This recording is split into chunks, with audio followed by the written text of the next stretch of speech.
Hello, class. Okay, so what we're doing right now is one of our last modules, which is for InDesign. And that's before our very last project, which is your final project. Just a reminder, we do not have a final exam. Instead, we have a final project. Um, so, for this one, all the tutorials are posted first, so I do want you to, of course, watch these ones. There is a difference in the kinds of printers, so you need to look at this partly to understand the differences and partly to know. They have different size options, each one. Some are overlapped a little bit, like a standard one is 8 by 10, but otherwise they have different sizes. And depending on the purpose of your book, it might be worth it to look at both. However, if you know flat out that it's going to be a photo book, you could probably ignore Lulu. Lulu is a toner based printer, so it doesn't really match photography well off of your screen. It always saturates some things and also darkens a lot. Like some of your middle values will actually go dark, so it's not great for photos. But when you get to either of them, you do need to decide which size book, because that definitely influences the number of photos that you're going to need. So, for example, products. Um, I will say, you do have to choose a book format. Do you want photo book, trade books, or just really little? Um, and then magazines are the cheapest way to go about this project. So you might want to consider that one. It is restricted to a size of 8 by 10. It's vertical. Um, and like, I guess that's about it. The colors look the same as their books. It just happens to be that their cover isn't basically as nice as a book. That's really the only change I could say that I've noticed, but it's effective. Other than that, you can see a lot of different sizes: squares, little baby ones, 7 by 7, a large square, and kind of a few things in between. Trade books have a wider range of littles, and they have economy printing. I've done this one for a project before, um, and it's the colors are a little less saturated, and the paper is um, just more standard, stuff that you could buy at a store, but it still works. And then the big thing about Blurb is that they like to put their logo inside your books, and if you do not want that, the price jumps. That's their advertising. So if it's important to you that the logo is gone from their front, like it's like the first inset page, um, you can remove it. In the past I've just put a sticker on top of it if I didn't want it there. Anyway, size matters. I only have a requirement of 5 graphics slash photos, so it doesn't have to be a photo book that's filled with 1,000 photos. But remember, a big thing is if you choose a bigger photo book, something along the lines of at least 8 by 10, then excuse me, I would say that you could add multiple images per page. You can also play around with it and maybe like this little book back here has a recipe book, has a photo here, photo here. You can also have a photo that just goes across a spread, which is 2 pages together that act like one. You could have one per page. You could have one side that has multiples. You do whatever you want. I have a minimum number of little bit of text that I require just so you get some practice with it, but that's about it. Okay, so choose your printer first when it comes to the book project. There are 2 ways to make files, and it depends on if you're in the lab working on our computers, or if you have your own computer that you've installed InDesign on. So choose which one. The difference is that they won't let us install the plugins on the lab computers, but you can on your own machine. So InDesign partnered with Blurb, and they have their own plugin for it.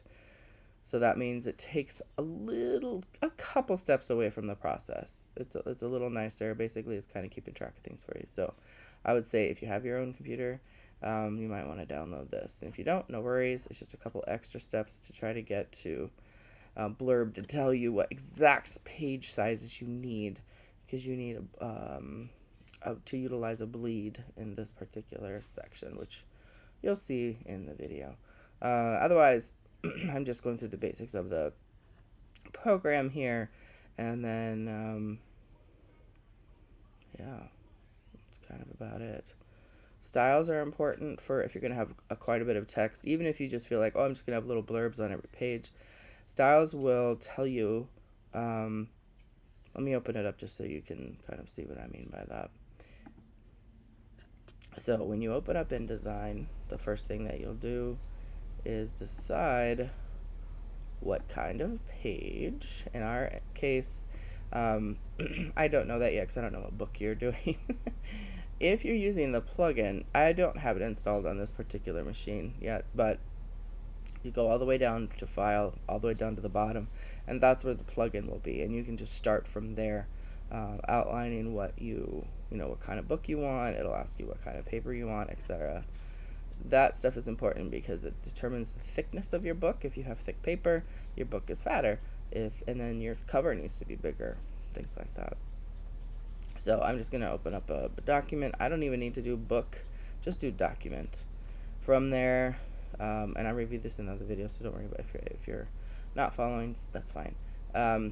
And then I would say picas is only a measurement that's used for printing. I would say don't utilize it. It's hard to wrap your brain around it. But if you don't choose an alternate, everything comes up in picas. So choose inches if that's more comfortable, centimeters, etc. So now you can kind of see the overall size, horizontal versus width, etc. You want to do facing pages, and then you tell it how many pages you think you need. You can always edit this later. But your book has to be divisible by 4 evenly, because one piece of paper, if folded just once, there you got a back and front twice, which means 4.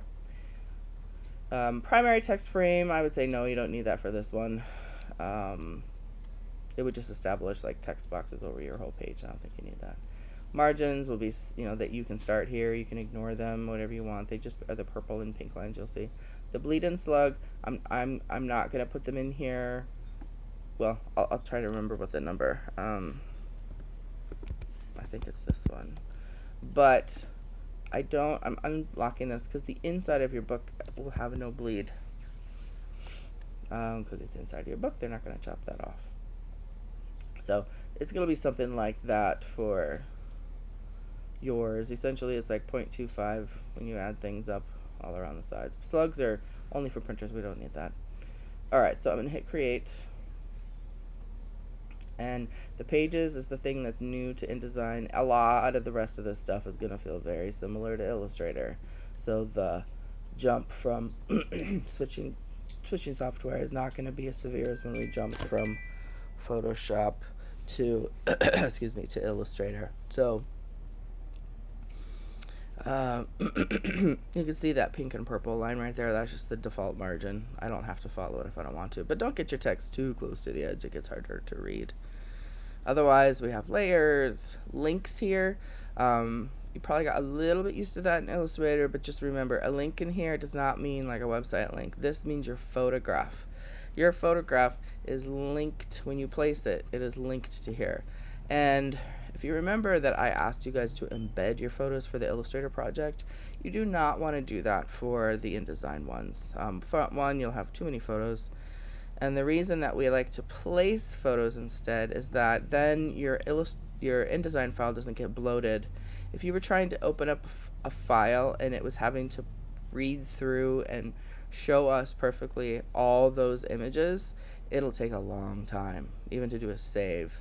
So we like to link the photo or image or graphic to the file, but not embed it, so that your InDesign file is small. And then you just move all your photos with it whenever you needed to send it to a printer.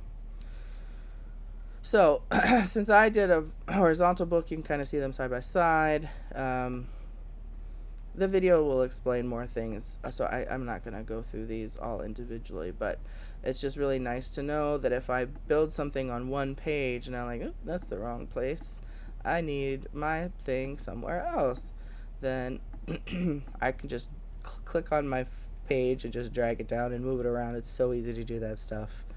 Adding pages, really simple. Just go to insert pages, and it'll ask you how many pages do you want to add, and then where do you want to insert it.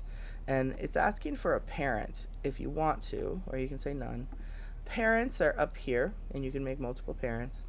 A parent is just a page that has an element that's going to appear on all the pages you select. So you can see right now all of the left sides have a slash through them.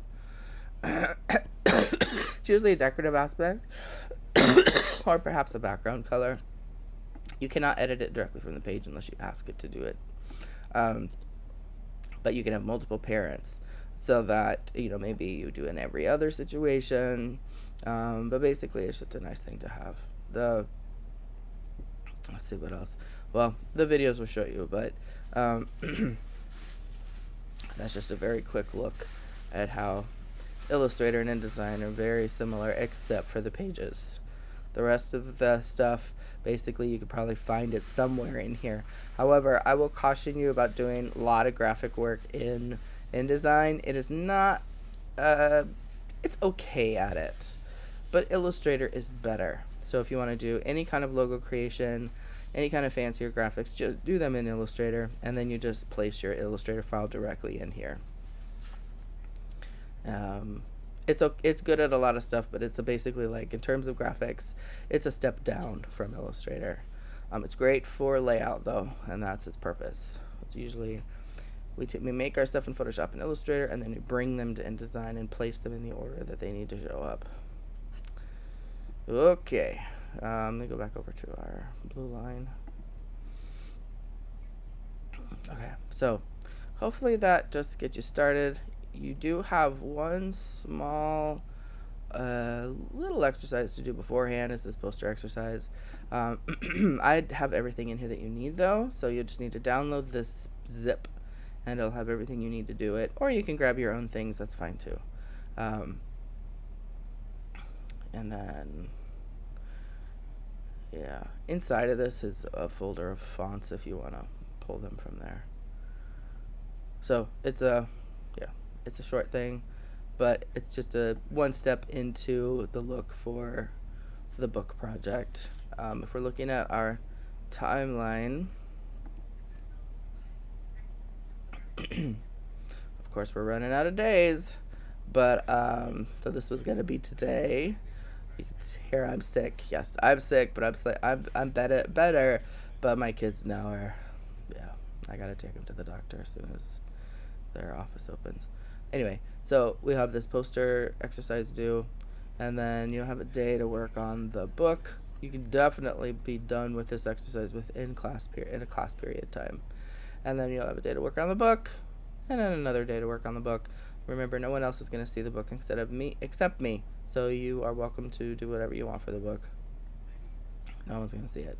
And then we have a day where we're going to look at the portrait project. And then we have a day to work on it, and then our final time. Now, for the finals, it is I have to have something due during final period since we're not doing a final exam. But if you need more time for this, you can push it back a few days. So just keep an eye on that. If it is technically due that day, but the when I accept it is extended past that. So just FYI, in case you're really stressed out at the end, you can push mine a little bit backwards. Okay, so I think that should do it. Yeah, it's a pretty fun project. It's and also, I forgot to mention, there are some things, like, it's great, you might not always have access to InDesign, right? If that's the case, but you really need a book, there are ways to do this. If you go to their, specifically with Blurb, they have design tools. So the Blurb plugin is right here. You go to Adobe InDesign, you can do it. But there are other, Bookwrite is their own creation that you can use from their website. So if you're ever in a spot where you don't have access to Adobe software, but you want to make a cool book, they have templates. They're prescribed, so you can't have as much freedom as you would in InDesign. But if you want to make a quick gift, I've done this one time and it worked out okay. it's a little frustrating when you know all the things you could do, but the choices are taken from you. But otherwise, the result was just fine. So it's its own little app that you can download, and then voila, you got a book. Contact me if you have any troubles, if you have any questions. Happy Easter.